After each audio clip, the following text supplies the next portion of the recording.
మరణానికి ఒక కొక్కె ఉందన్నమాట. ఒక కొండి ఉంది ఎనకాల. ఆ కొండి ఏంటో తెలుసా? ఏదో కాదు. దాని తోకే పాపము అంటున్నాడు. మరణపు ముల్లు పాపమట. అంటే ఆ మరణానికున్నటువంటి బలమే పాపమట. ఆ పాపం వల్లే మొత్తం అందరిని ఏలుతూ, ఏలుతూ, ఏలుతూ విజయం సాధిస్తూ వస్తుందట మరణం. దాని చేతుల్లో చాలా మంది చిత్తయిపోతూ ఉన్నారట. అలా చిత్తయిపోయినటువంటి వాళ్ళకి దేవుడు ఒక మంచి మాట ప్రవచనం రాయించి పెట్టాడు. ఈ మరణాన్ని ప్రశ్నించే ఆయన వస్తాడు. మరణాన్ని ప్రశ్నించటమే కాదు, ఆ మరణాన్ని మింగేసి ఆయన వచ్చేస్తాడు. మింగేస్తాడాయన. హోషేయ గ్రంథం చూడండి. హోషేయ గ్రంథం 13 అధ్యాయము 14 వచనం.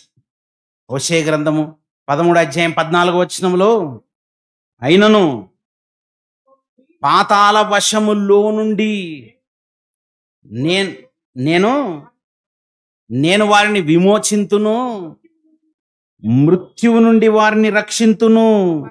ఓ మరణమా నీ విజయం ఎక్కడా? ఓ మరణమా నీ ముల్లు ఎక్కడా? ఓ మరణమా నీ విజయం ఎక్కడని అప్పుడు హోషేయ గారు చెప్పిన ప్రవచనం మళ్ళీ ఎవరు రాస్తున్నారు? అదే పౌలు గారు రాస్తూ ఇది నెరవేరింది అంటున్నాడా, నెరవేరబోతుంది అంటున్నాడా? మళ్ళీ చదవండి. ఇప్పుడు కొరింథీయులకు రాసినటువంటి మొదటి పత్రిక 15వ అధ్యాయము 54వ వచనం చదువుదాం. ఇప్పుడు 54వ వచనం. ఈ క్షయమైనది అక్షయతను ధరించుకొనినప్పుడు, ఈ మర్త్యమైనది అమర్త్యతను ధరించుకొనినప్పుడు విజయమందు మరణము మృంగివేయబడెను అని వ్రాయబడిన వాక్యము నెరవేరును. ఓ మరణమా నీ విజయం ఎక్కడ? ఇంతకాలం అలా విజయంతో ఊరేగావు కదా మరణమా. అయితే ఇప్పుడు కాసుకో మరణమా. ఎక్కడుంది మరణమా? నీకు ముళ్ళు ఎక్కడుంది? నీ బలం ఏంటి? నీకున్న స్ట్రెంగ్త్ ఏంటి? ఇప్పుడు రా, యుద్ధరంగంలోంచి రా మరణమా. నేను నిన్ను ఖచ్చితంగా ఓడించేస్తాను. ఆ ఓడించటానికి నాకు కీ అర్థమైపోయింది. నా దగ్గర బలం ఉంది ఆ మరణమా ఇప్పుడు అంటున్నాడు. అంటే మరణానికి కౌంటర్ కొడుతున్నాడు పౌలు గారు. ఎలా వచ్చింది పౌలు గారికి మరణం అంటే? ఇదిగో ఆ మరణానికి విజయము అనేటువంటిది వరింపజేసేటువంటి, మనకు అది వర్తింపజేసేటువంటి విధంగా మన ముందు ఒక ఆయన మరణాన్ని మింగేశాడట. మరణాన్ని మింగిన తర్వాత ఇంకా మరణానికి ఏం బలం ఉంటుంది? అప్పుడు మరణానికి ఇక బలం ఉండదు. మరణాన్ని మింగివేయటం అంటే మామూలుగా మింగివేయలేడు. కాళ్ళ కిందేసి తొక్కి మరి చిత్తు చేసేసాడు ఆయన. ఇదే మాట యెషయా గ్రంథములో చెప్పాడు చూడండి. యెషయా గ్రంథము 25వ అధ్యాయము 8వ వచనం. యెషయా గ్రంథము 25వ అధ్యాయం 8వ వచనము. యెషయా గ్రంథము 25వ అధ్యాయం 8వ వచనంలో, మరెన్నడును ఉండకుండా మరణమును ఆయన మింగివేయును. అదే కదా మన టైటిల్. ఏంటట? మరణమును మింగివేయనది ఏంటి? ఇగో మరణం మింగి ఆయన ఒక ఆయన ఉన్నాడట. ఏం చేస్తాడట తెలుసా? ఆయన మరణమును మింగివేస్తాడట. మరెన్నడును ఉండకుండా మరణమును ఆయన మింగివేయును. ప్రభు అయిన యెహోవా ప్రతి వాని ముఖం మీది బాష్ప బిందువులను తుడిచివేయును. భూమి మీద నుండి తన జనుల నిందను తీసివేయును. ఈలాగున జరుగునని యెహోవా సెలవిచ్చుచున్నాడు. భూమి మీద నుండి తన జనుల నిందను తీసివేసేది ఎవరు? ఈ భూమి మీద ఉండి జనుల మీద ఉన్నటువంటి నిందను తీసివేసేది ఎవరు? జనులు మిమ్మల్ని నిందించి హింసించి చెడ్డ మాటలల్లా మీ మీద పలుకున్నప్పుడు మీరేమవ్వాలి? మీరు సంతోషించి ఆనందించండి, పరలోకమందు మీ ఫలము అధికము. ఎవరు చెప్పారు ఈ మాట? యేసుక్రీస్తు వారు. అంటే మన మీదున్న నిందను తీసివేయడానికి వచ్చింది ఎవరో కాదు, యేసుక్రీస్తు వారు. ఉంటుంది, నిందలు వేసే వాళ్ళు ఉంటారు అని అంటుంది. క్రైస్తవుడైనందుకు బాధ అనుభవిస్తాం. ఏ తప్పు చేయనందుకు నీ మీద నిందలుంటాయి, ప్రజలు నిన్ను నిందిస్తారు, అవమానాలు ఎదుర్కొంటావు. అయితే నువ్వు నా నిమిత్తం వాటి కొరకు నువ్వు సహించాలి అని చెప్పేసి నీ మీద ఉన్న నిందను నేను తుడిచేస్తాను. అది నింద కొన్ని సందర్భాల్లో అపోహ మాత్రమే. నింద కాదు, అసలు ఒరిజినల్ నింద కాదు. నింద అంటేనే నిజం కాదండి. నింద అంటేనే అర్థం ఏంటి? నిజం కాదు. నిజం కానిది ఎప్పటికీ నిజం కాదు. అయితే నేను తూచివేస్తాను, మొత్తం తుడిచివేస్తాను. మీ కన్నీటిని నేను తుడిచివేస్తాను. ప్రతి వాని యొక్క బాష్ప బిందువులను తుడిచివేస్తాను, మీ బాధలను తుడిచివేస్తాను, మీకున్న సమస్యలను తుడిచివేస్తాను. అందుకంటాడు, మీ చింత యావత్తు నా మీద వేయండి, నేను చూసుకుంటానులే, నా కుమారుని పంపిస్తాను. లోక పాపములను మోసుకొని పోవు దేవుని గొర్రెపిల్ల. లోక పాపాలను మోస్తాడు, నీ పాపాన్ని మోస్తాడు, పలానా వాడి పాపాన్ని మోస్తాడు, వాడి పాపం, అసలు అందరి పాపాలను మోసేస్తాడు. లోక పాపమే. పాపం అంటే బరువా? చాలా బరువు. మనిషికి పాపం ఒక భారంగా మారుతుంది. అందుకే చెప్పాడండి, ప్రయాసపడి భారం మోసుకొనిచున్న సమస్త జనులారా. భారం అంటే ఏంటి? ఎక్కడ మోస్తున్నామండి? మీ తల మీద ఏమైనా భారం ఉందా? ఎక్కడుంది? ఏదేండి మన తల మీద? ఏందండి భారం? ఇది తల మీద ఉండే భారం కాదు, తల లోపల ఉండే భారం, మన తలంపుల్లో ఉండే భారం. చాలామంది అండి స్ట్రెస్గా ఫీల్ అవుతున్నానండి అంటారు.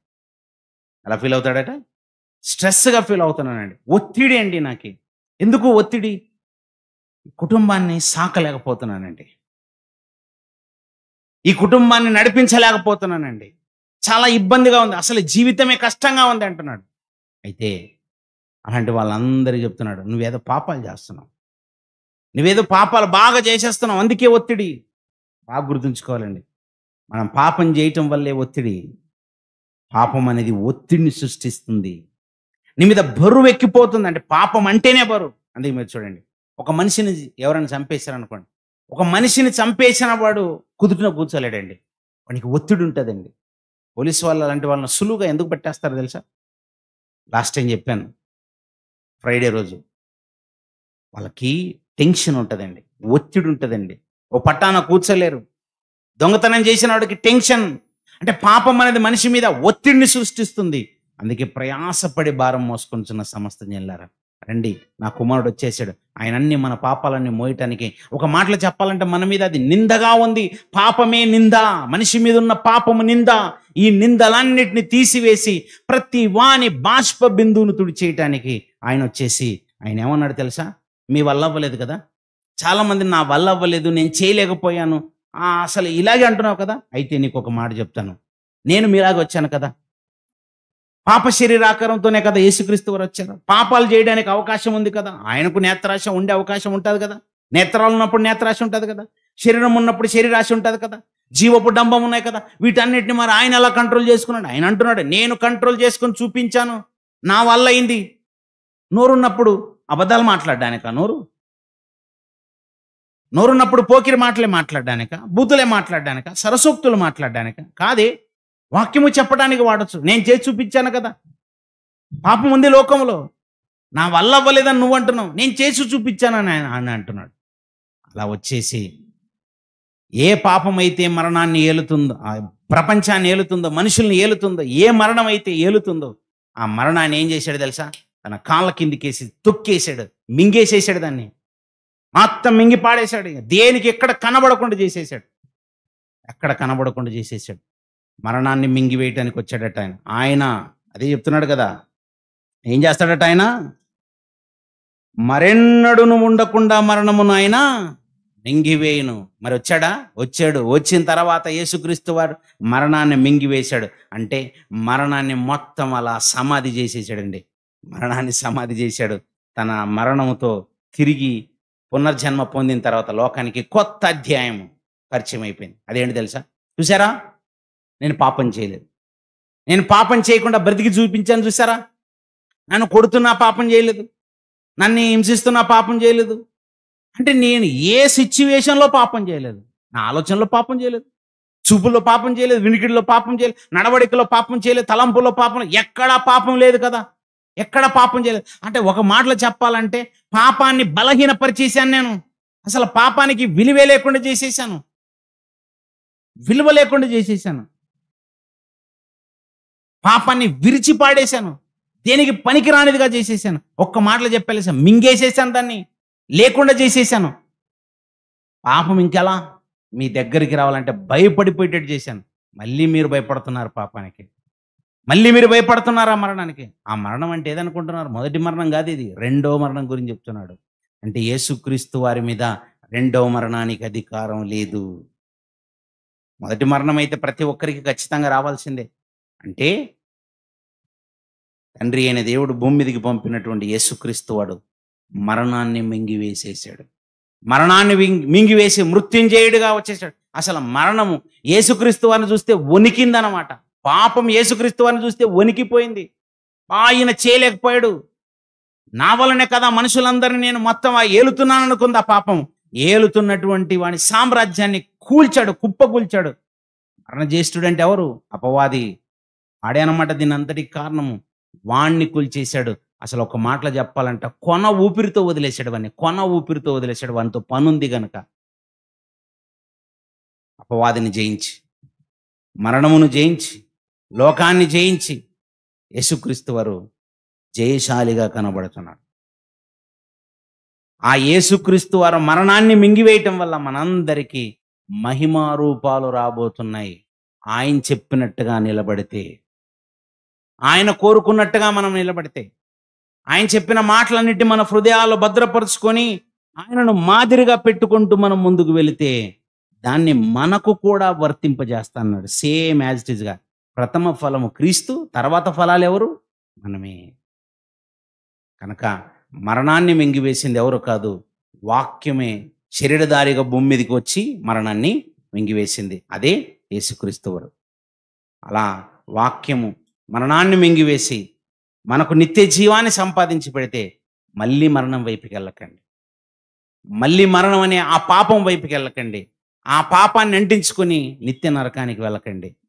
దేవుడున్న లోకానికి ఈ భూమి మీదనే బాటలు వేసుకోండి. కళ్ళు మూసుకోండి.